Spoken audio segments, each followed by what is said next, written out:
Okay, so ngayong hapon. Sir! So karon atong i-explain ang basic components sa atong car air conditioning system. So pinakauna, heart. Mo ang gitawag nga heart of the car aircon system. Ito tawagan eh? Compressor. So this is compressor. Okay, so ang compressor nasa duha ka side. Nasa duha ka side. So dali ra ni ang pagtimaan ani. S mo ni ang low side or suction. Ang D high side ni siya. Hindi buga. So, ang mugawas ani dire, dili kani siya liquid, high pressure gas. Ang mosulod sa S or low side, low pressure gas. So take note ha, low pressure gas nga gikan pod sa evaporator. Okay? So ang connection sa low pressure sides or input sa atong compressor gikan sa evaporator. So ang refrigerant flow is low pressure gas. Wa? Okay. Ang high side morning D, discharge. Meaning sa D is discharge.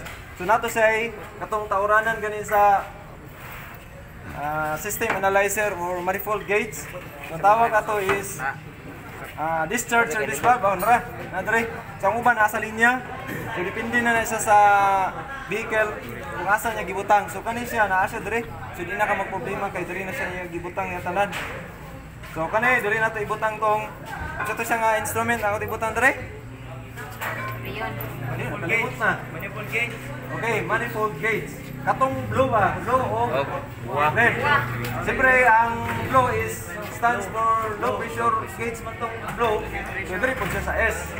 I-plasar yun, pwede baliktado na. Then ang katong high side po, katong red. So dire po sa D. Okay? So ang tawag ani SSB. Ang tawag ani DSB. So meaning sa SSB, suction service valve. Ang D, discharge service valve. Okay, cap lang ni siya. Cover kanina isa, missing lang isa dito. Okay? So ang tawag kanina is linya, refrigerant lines. So kanina, kanada. Okay? So manang tawag refrigerant lines. Okay? So naa siya ay high side o low side. So take note para di mo maglibog. Ang high side nagsugod sa compressor sa discharge line. Hangtod po na siya diri sa dire. Tulog pa itong compressor oil. Dire, hanto dire.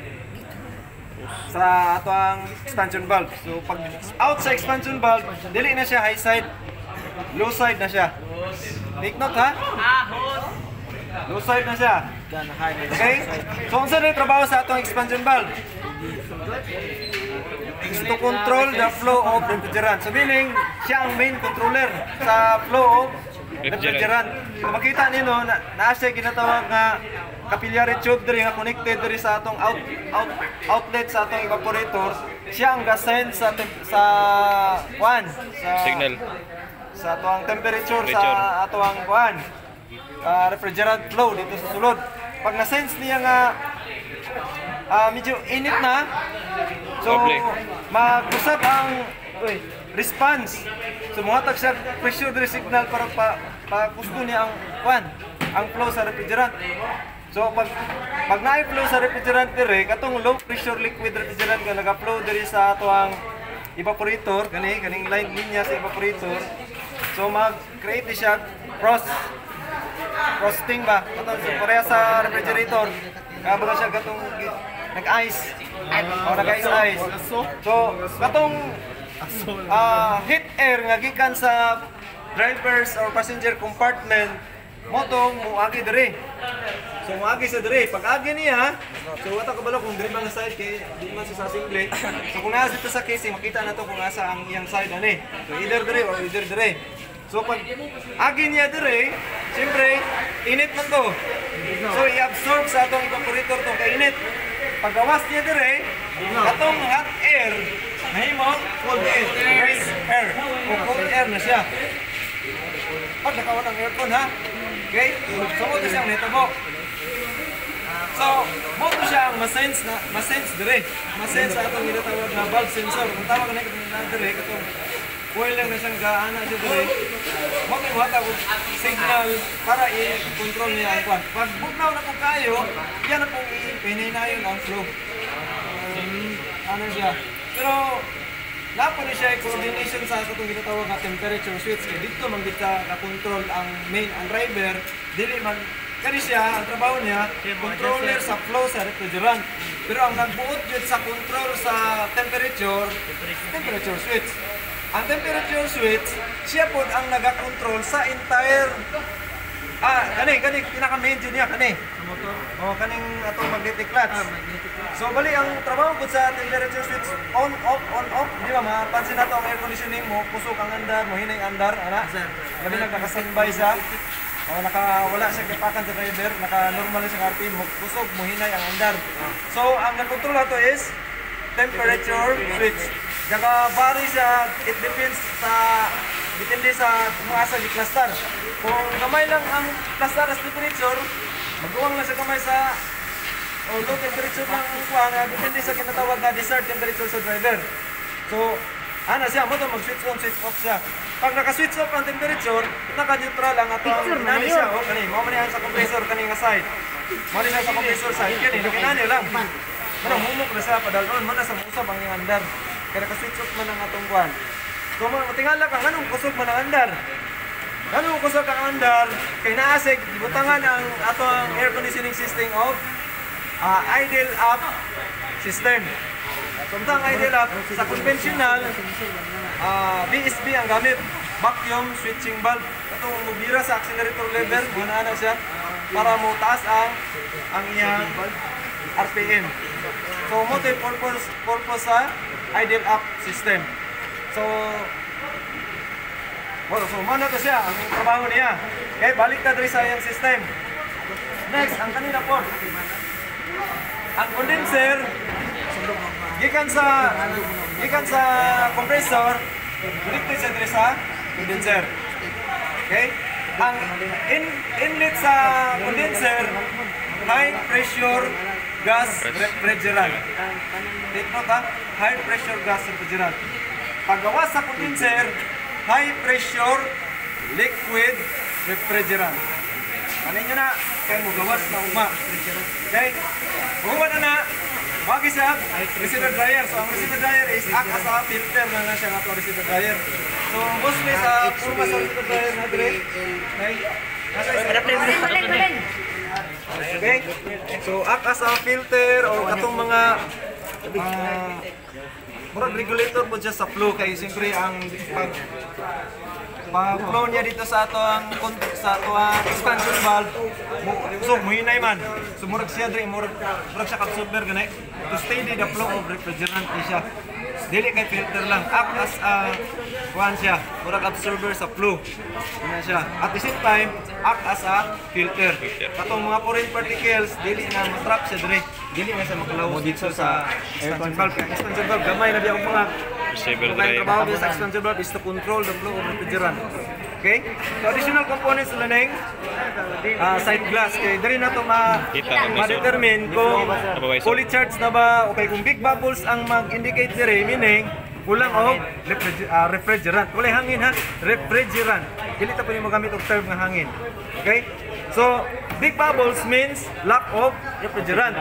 Pag gagmay na sa or pinaw na sa meaning, fully charged na siya. That is the indication nga fully charged siya. Dili na ka mo.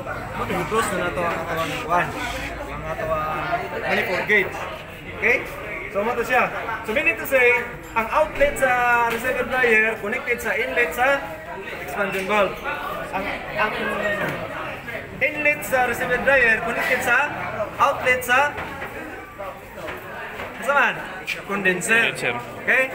Ang inlet sa condenser connected sa outlet sa compressor. Limanin nyo na. Kahit condenser to compressor. Ang outlet sa expansion valve connected sa inlet sa evaporator. Outlet sa evaporator, inlet sa compressor. Imanay din na kay kasunod-sunod na sila. Outlet, Compressor, condenser, receiver dryer, expansion valve, evaporator, balik sa compressor. Ana na cycle. Okay? So sa refrigerant cycle. So sa refrigerant cycle, so man yung ginatawag na compressor. So during aside, siyempre out naman sa compressor, ang trabaho sa compressor, it compress the low pressure gas refrigerant into high pressure gas. So meaning, high pressure gas refrigerant. Paggawas niya diri sa condenser, high pressure liquid. Pero kinsa may mo condense man sa into high pressure liquid. Tungod atong condenser fan. Once nga dili mo tuyok ang atong condenser fan, di gina siya magawas po o liquid refrigerant. Di ba, imagine ang sensitive kayo ang refrigerant, negative ang iyang boiling point. So, Negative 26. oh, negative 26 degrees Celsius. Imagine nimo na siya. Pag ma-reach niya to, dali siya mo change into from liquid to gas. Nya, pag makasense mo siya o bugnaw, mo-change mo siya gas to liquid. So, inana ang iyang properties or characteristics sa ato ang refrigerant. So sa itong refrigerant, ganing common ang ginagamit karon. Ang refrigerant nga ginagamit karon is R134A, and then ang katong mostly nga ginagamit na yun sa Europe is R1124YF. Muna na siya ang mabagong atong latest nga refrigerant. Okay? Ang gisin naman eh. Pero ang pinaka-una gid nga refrigerant nga katong makadaot sa ozone layer is R12 lang. R12 to siya, pero wala na siyang R12 karon.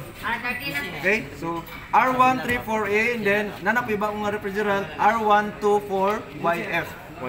Mani latest na. Okay? Then take note, lahi pod ang compressor oil nga ginagamit sa ato ang R134A, lahi pod ang Pin ba? Pini gini po ang dili maugtang. Sa R124YF. Dapat match sila.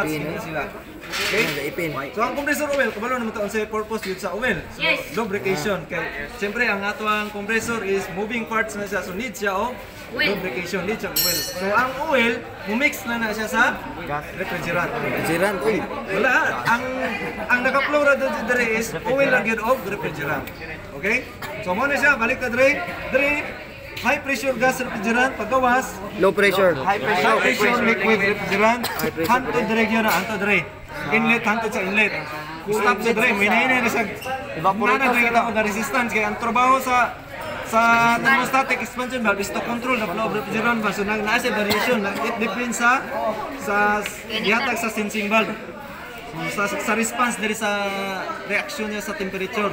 Ano siya? Okay, so pag kuan yan so pag out niya dire, low pressure liquid refrigerant. Paggawas na po sa evaporator, low pressure gas refrigerant. Namubalik na po dyan sir. Balik na po siya. I-compress na po siya itong compressor. Balik na po siya high pressure gas refrigerant. Ano rin yan yung basic refrigerant cycle.